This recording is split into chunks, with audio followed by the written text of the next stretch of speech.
Hola conibloxianos, conibloxianas, bienvenidos a este episodio del podcast Seres de otra dimensión.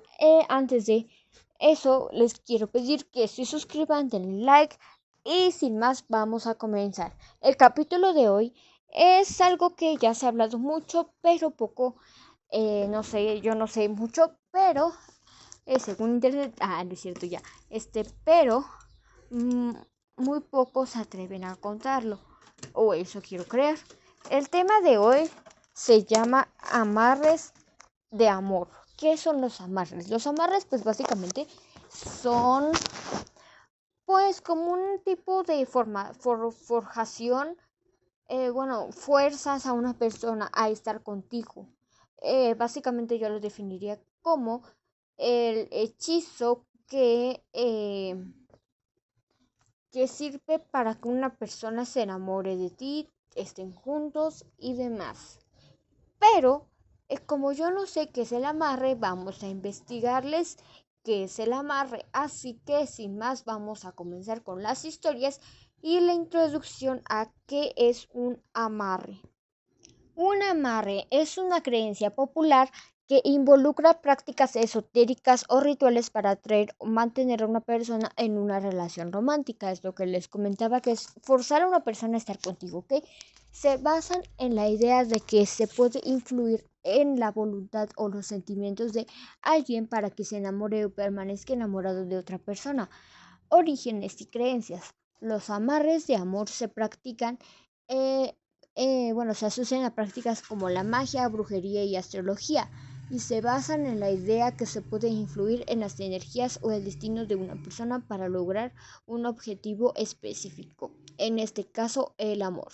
Tipos de amar. Existen diferentes tipos. Entre estos se encuentra el uso de objetos como fotos, nombres y velas, hierbas, mientras que otros se basan en las rituales y cabalas. Ha habido distintas opiniones sobre los amarres. Es un tema muy controvertido. Algunos creen que son una forma legítima de influir en las relaciones, mientras que los otros consideran como manipulación o engaño, que prácticamente podría decirse que sí, pero no. A continuación, les relataré algunas historias terroríficas acerca de este gran hechizo, pero que también te puede quitar todo así como te llega. Cuéntame, ¿tú has tenido alguna experiencia con un amarre? Bueno, esta historia no es como tal historia, pero proviene de la santería yoruba de Cuba. Este relato se los traigo del diario de Fuerteventura, que a continuación vamos a relatar.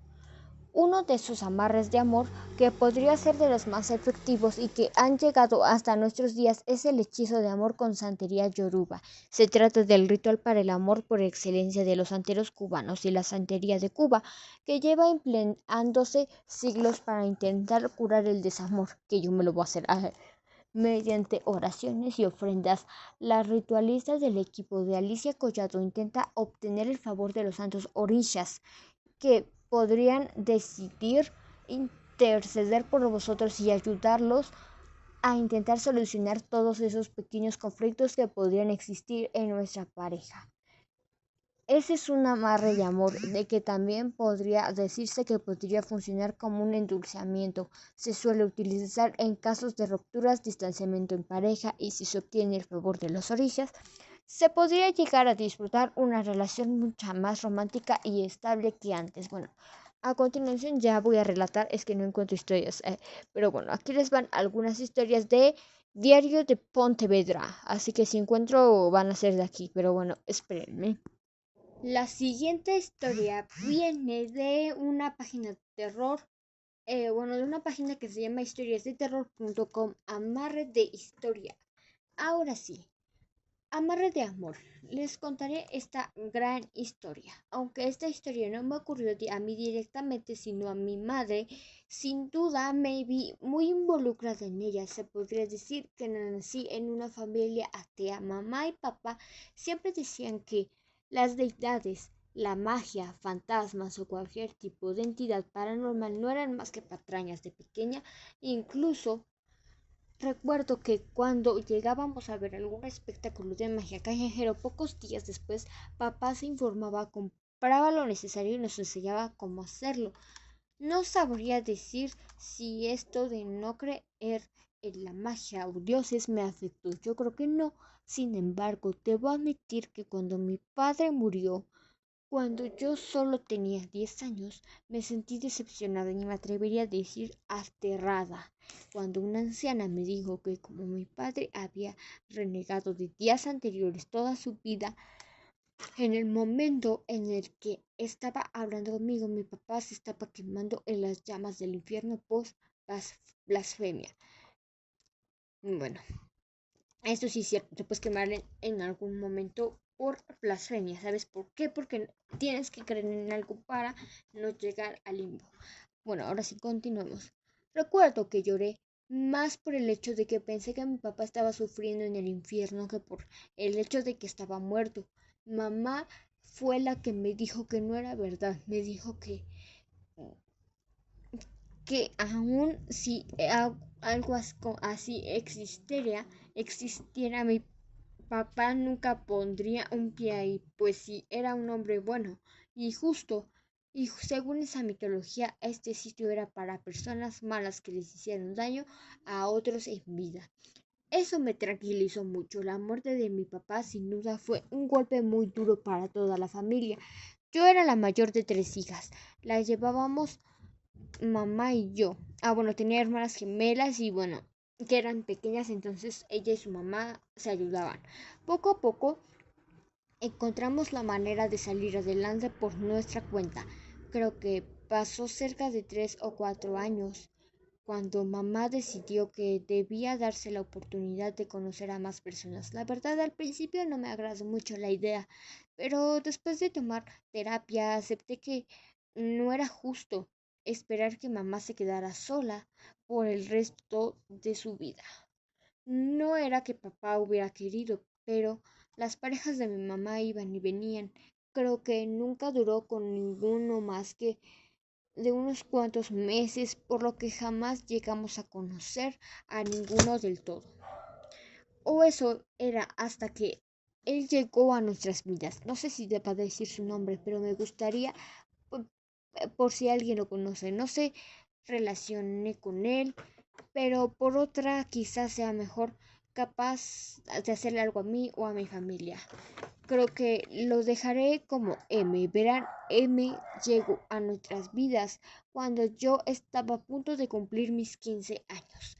Papá había abierto una cuenta de ahorros desde que yo nací, pero para esa fiesta, así que mamá me dijo que podía tener todo lo que yo quisiera ese día. Recuerdo que en aquel día de la fiesta, ese no, perdón, me salté uno. Recuerdo que en aquel entonces estaba completamente enamorada de las películas de Crepúsculo y sus libros, por lo cual les dije a mi mamá que quería que la fiesta tuviera esa temática, Crepúsculo y sus libros, por lo cual les dije a mi mamá que quería, ya, no tuvo ninguna objeción, así que comenzó con los preparativos de la fiesta, cuidando cada detalle para que fuera exactamente como yo lo imaginaba. M trabajaba en algo relacionado con la mesa de postres. O quizás era decoración, honestamente no lo recuerdo, pero sí sé que se conocieron organizando la fiesta. Recuerdo que para el día de la fiesta mamá invitó a M y él como regalo me obsequió bolsos y ropa muy costosa.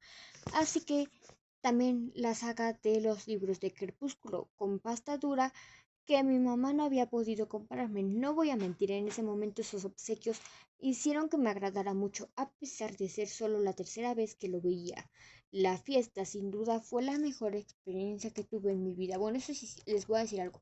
Los que bueno, supongo que no es amarre, pero si es un, por ejemplo, no sé, depredador, por así decirlo, le regalan primero cosas a los niños para que la mamá diga, ay, incluye a mis hijas y todo eso. Eso lo explicó Berito, ¿eh?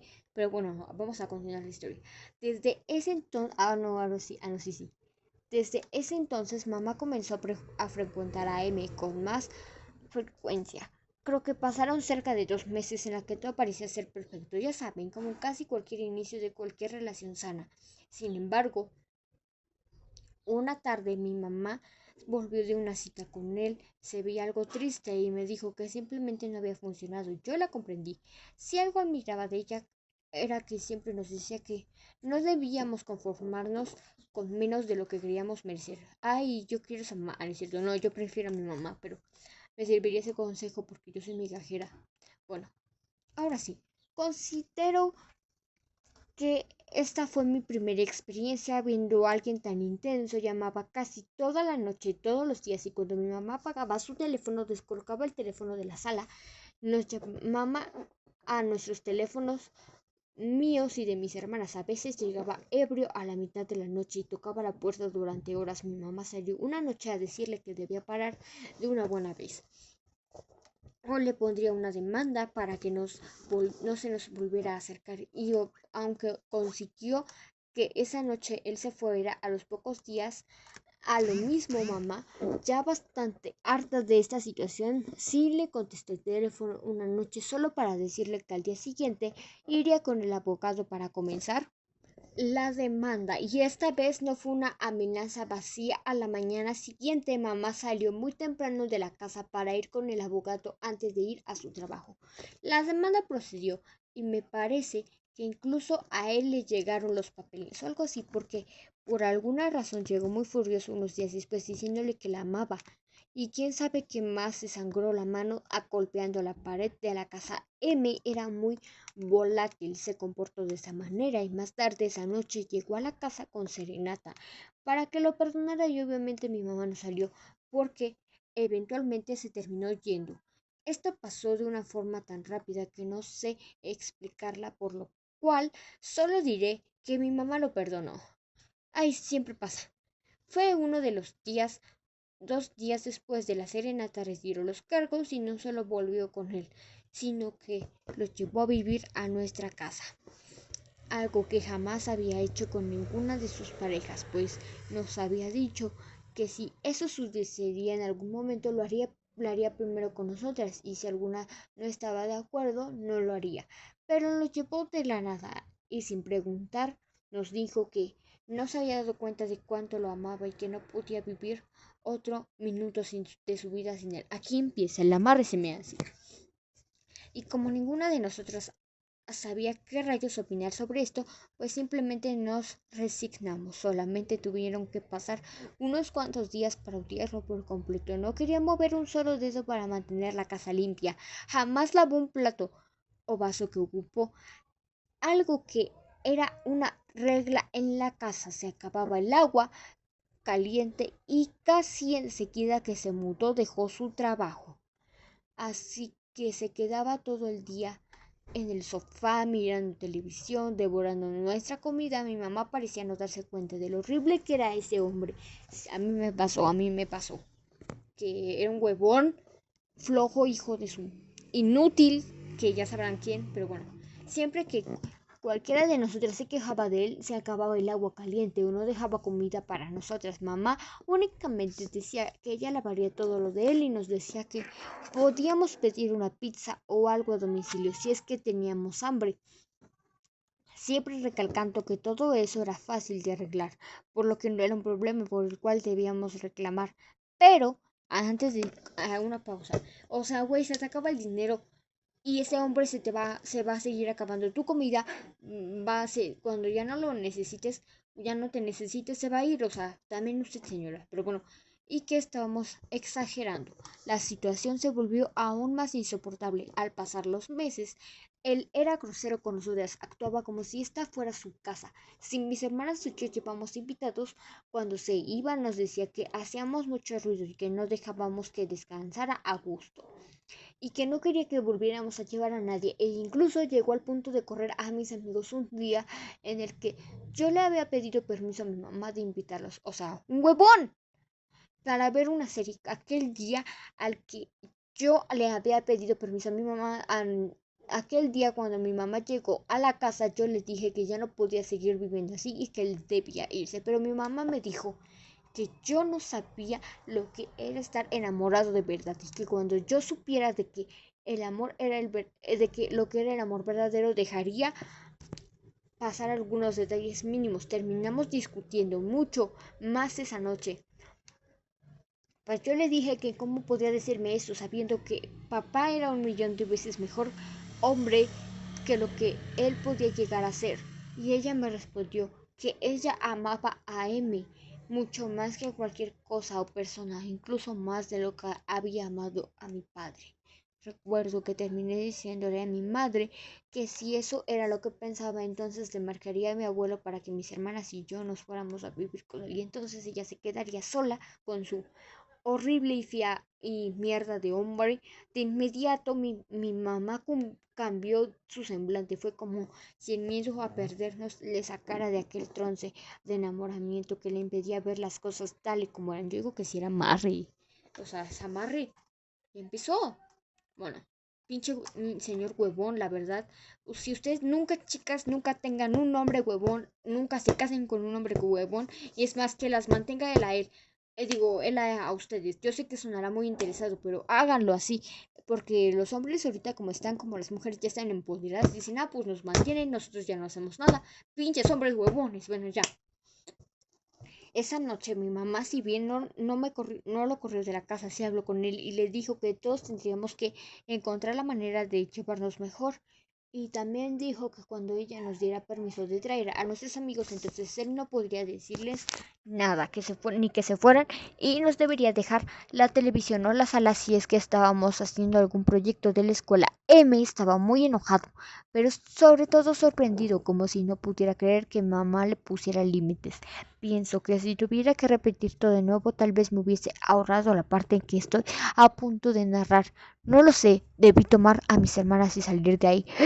Pues un par de días después yo me había quedado despierta hasta tarde, pues debía presentar una maqueta de que había dejado para el último minuto, para nada más que mi responsabilidad. Creo que eran cerca de las 3 de la madrugada cuando escuché que alguien estaba rasguñando mi puerta. Se me hizo extraño, pues no teníamos ni perros ni gatos que pudieran hacer eso. Mis hermanas tocarían la puerta y volví a preguntar, pero de nuevo solo tocaron otra vez. Dije el nombre de mis hermanas y de inmediato la voz del otro lado me dijo sí, que era una de mis hermanas y que tenía mucho miedo.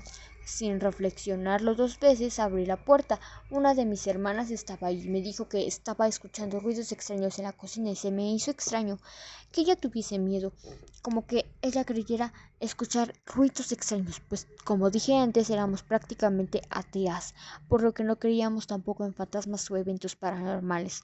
Aún así, lucía bastante asustada, por lo que decidí acompañarla para ver el origen del ruido. Yo la verdad no escuchaba nada.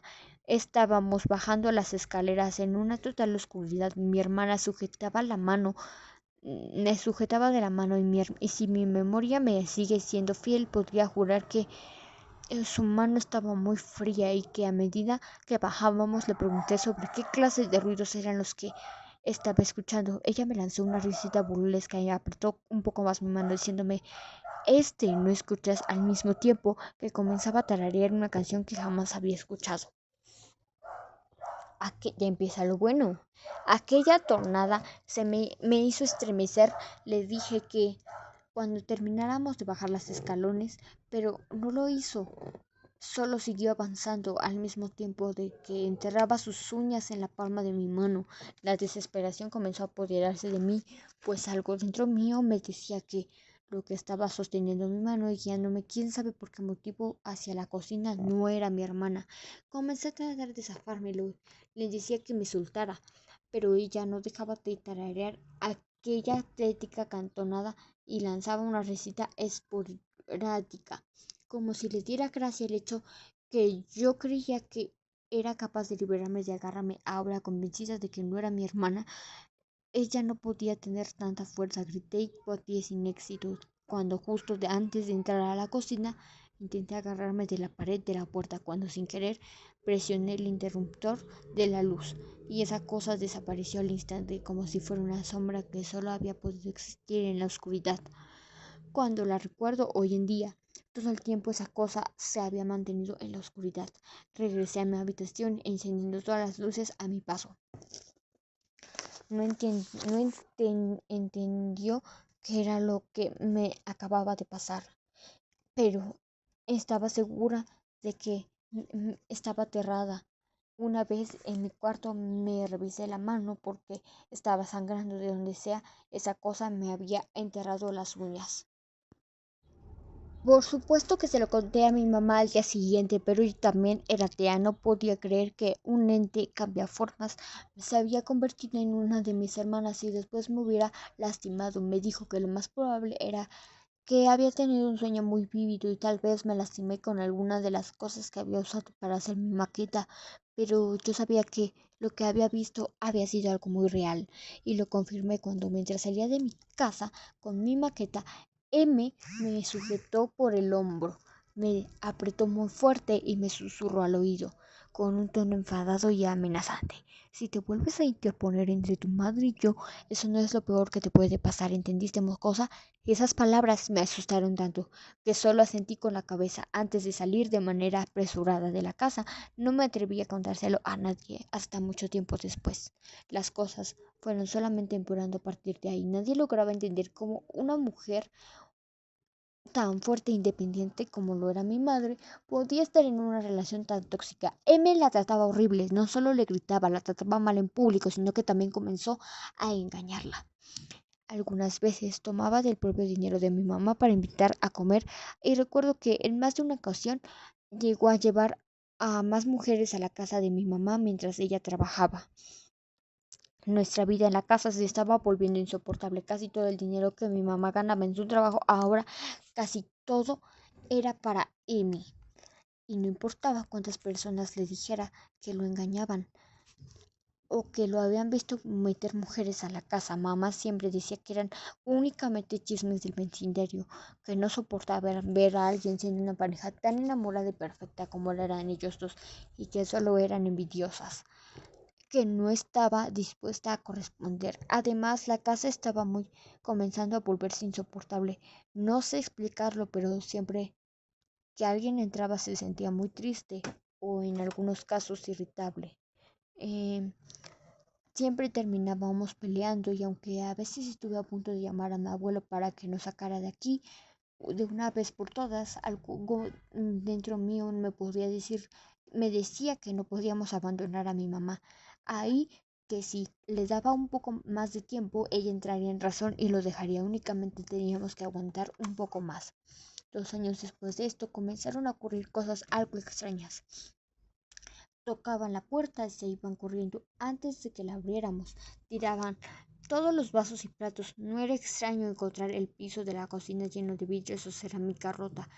Sin embargo, jamás pudimos ver quién estaba detrás de eso, pues siempre que encendíamos la luz ya no había nada. Mamá decía que nosotras dejábamos las cosas mal colocadas y por eso se caían. Y lo de las puertas, bueno, también decía que éramos nosotras tratando de jugarles una broma. A pesar de que yo creía que mi mamá era la que se daría cuenta tarde o temprano que ese hombre era un asco de persona y una mierda, tendría que dejarlo en algún momento. En lugar de eso, M fue quien se terminó hartando de ella. Él intentaba terminar la relación, pero mi mamá lloraba y se hincaba para rogarle que no fuera de su lado. Ella realmente lo amaba y que no podía imaginar una vida en donde él no estuviera y que por alguna razón él siempre terminaba accediendo y quedándose en la casa un poco más de tiempo, aunque después de unas cuantas semanas más volvía a intentar terminar con mi mamá y la historia se volvía a repetir. Pueden llamarme malija por esta y tal vez lo merezca, pero recuerdo que en aquel entonces veía a mi mamá como el ser más mediocre y patético de la historia. Una mañana después de uno de sus numeritos, él se enojó tanto que mi mamá no dejaba que terminaran con ella. Nos hizo subir a todos al auto y nos llevó muy lejos, demasiado más de lo que yo había viajado en toda mi vida. Creo que condujo más de 3 horas hasta detenerse, en donde no había nada más que árboles de mezquites, cerros a los alrededores. No sabíamos por qué nos habíamos llevado hasta allá. Pues se quedó en silencio por varios minutos. Después de eso lanzó un suspiro y señaló un mezquite. Del lado izquierdo le dijo a mi mamá que lo odiaba y que la única razón lo que ella pensaba sentir amor, él se encontraba enterrado en ese mezquite y después de eso A punto de gritos nos ordenó bajar para ir a ver las 4. Bajamos y casi de inmediato él arrancó sin saber exactamente qué hacer. Mamá caminó hasta el mezquite y solo que la tierra estaba bajo suelta por lo que me comenzó a cavar. No tuvo que hacerlo mucho para toparse con algo. Era una fotografía de ella, pero tenía un mechón de su cabello atado con unos listones rojos y había 5 alfileres pinchando la fotografía. Ninguna de las 4 sabía qué opinar a esto. Eh, pero por lo que mi mamá nos contó, en el momento en el que lo tuvo entre sus manos, dejó de sentir todo lo que sentía por Amy y un sentimiento de odio y culpa por habernos dejado de lado se hizo presente. Después de eso, tuvimos que caminar casi una hora en el sol para encontrar un camión que nos llevara a nuestra ciudad. Jamás volvimos a ver a Amy. Los vecinos dicen que solo llegó, sacó una maleta y se largó. Mamá tomó mucha terapia para volver a recuperar su confianza en ella misma y poco a poco aquella experiencia solo quedó lógica, solo quedó como una historia rara que ninguna de las 4 puede encontrar una explicación lógica. Y sí es un amarre. El autor es Lisa Hernández, ¿ok? Tiene derechos reservados, pero si lo encuentro trataré de decirle que conté su historia. No es cierto, no. Pero bueno, vamos a ver si encontramos de nuevo y si no, ya hasta aquí acaba el podcast. Pero bueno, esta es la única historia que yo les conté porque no encontré más. Pero mi historia, se viene lo chido, es que mi ex me hizo brujería para yo aceptarse su novia. ¿Por qué lo sé? Porque uno sentía su presencia en todas partes, aunque él no estaba. Segundo, después de terminar también, pero ahora siento que me agarran los pies y cosas, pero, o sea, eso, o sea, ya no lo siento, pero siento que me jalan los pies luego. Y antes de iniciar la relación, como que sentía raro, su aroma horrible, pero yo no sabía que él olía así. Yo pensé que era el ambiente, ¿no? Ya después me enteré que si olía feo no se bañaba. David, no, bañate. Si me estás escuchando, bañate, hueles bien culero. Horrible. Es más, ni siquiera nadie te soporta tu olor. Nadie le gustas porque no soportan tu olor. Pero bueno, ese ya no es el punto. El punto es que Giovanni fue porque le dejé de hablar a Giovanni. Caí en sus encantos. Ah, no es cierto. Bueno, no fue culpa de mi amigo. O sea, tampoco. Pero pues, o sea, mi amigo es mi amigo, ¿no? Pero pues yo no caí en los encantos de David porque nunca me gustó. Nunca.